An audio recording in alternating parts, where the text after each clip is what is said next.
Praise the lord. దేవుని పరిశుద్ధ నామానికి మహిమ కలుగునుగాక. ప్రియులారా, ఈ దినమంతా దేవుని కృప మీ అందరికీ తోడయుండునుగాక. ఆమెన్. అధైర్యమునకు ఖడ్గము. దేవుని యొక్క వాగ్దానముల యందు విశ్వాసముంచకపోవుటయే అధైర్యమునకు వేరు. మొదటిగా సాతాను మాట్లాడిన మాటలుగా నమోదు చేయబడిన మాటలు దేవుడు చెప్పెనా అనునవే.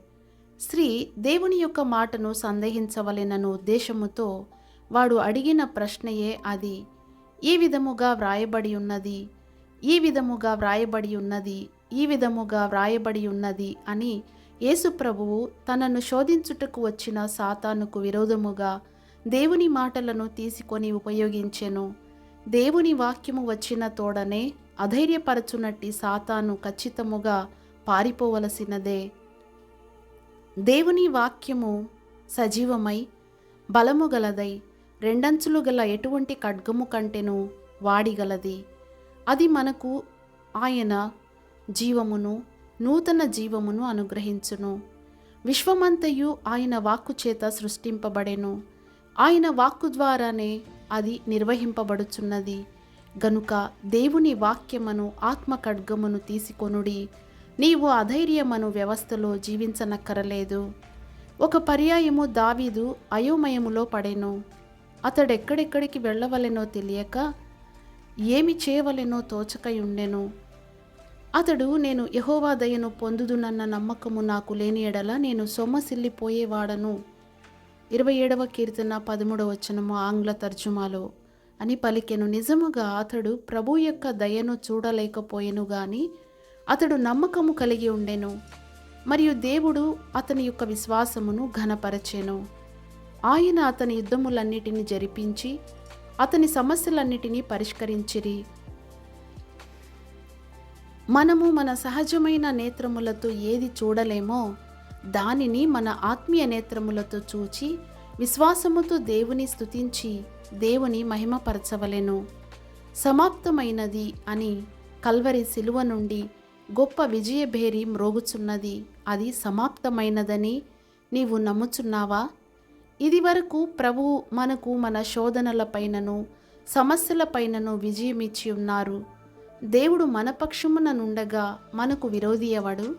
ఏ సమస్య మనకు విరోధముగా నిలవగలదు? క్రీస్తు ప్రేమ నుండి మనలను ఎడబాపు వాడేవాడు. మనలను ప్రేమించిన వాని ద్వారా మనము వీటన్నిటిలో అత్యధిక విజయము పొందుచున్నాము. ప్రియులారా, మనము సామాన్యమైన ప్రజలము కాము. మీరు ఏర్పరచబడిన వంశమును, రాజులైన యాజక సమూహమును, పరిశుద్ధ జనమును, దేవుని సొత్తైన ప్రజలునై ఉన్నారు. నీవు రాజులకు రాజును, ప్రభువులకు ప్రభువును, దేవుళ్లకు దేవుడునైన ఆయనకే చెందినవాడవు. ఏ దయ్యము లేక సాతాను నీ ఎదుట నిలువబడలేదు. సాయంకాలమున ఏడ్పు వచ్చి రాత్రి ఉండినను ఉదయమున సంతోషము కలుగును. చీకటి తరువాత ప్రకాశవంతమైన ఒక ఉదయము వచ్చును. ఒక లోతైన లోయ తరువాత మిగుల ఉన్నతమైన పర్వతము ఒకటుండును.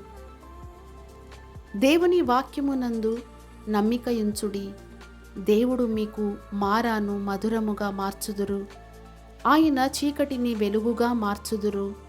ఆయన మీ యొక్క కలవరమైన స్థితిని సమాధానముగాను, మీ యొక్క రిక్తతను ఆయన యొక్క సమృద్ధిగాను, మీ సిగ్గును లేక అవమానమును మహిమగాను, మీ యొక్క బలహీనతను బలముగాను, మీ యొక్క అపవిత్రతను లేక కల్మషమును పరిశుద్ధతగాను, మీ యొక్క మరణమును జీవముగాను, మీ యొక్క నరకమును పరలోకముగాను మార్చుదురు.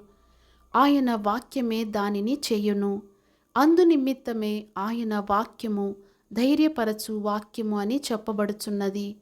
మిమ్మును అధైర్యపరచునట్టి ఆత్మను యేసు నామములో గద్దించుడి. దేవుడు మిమ్మును ఆశీర్వదించునుగాక. ఆమెన్.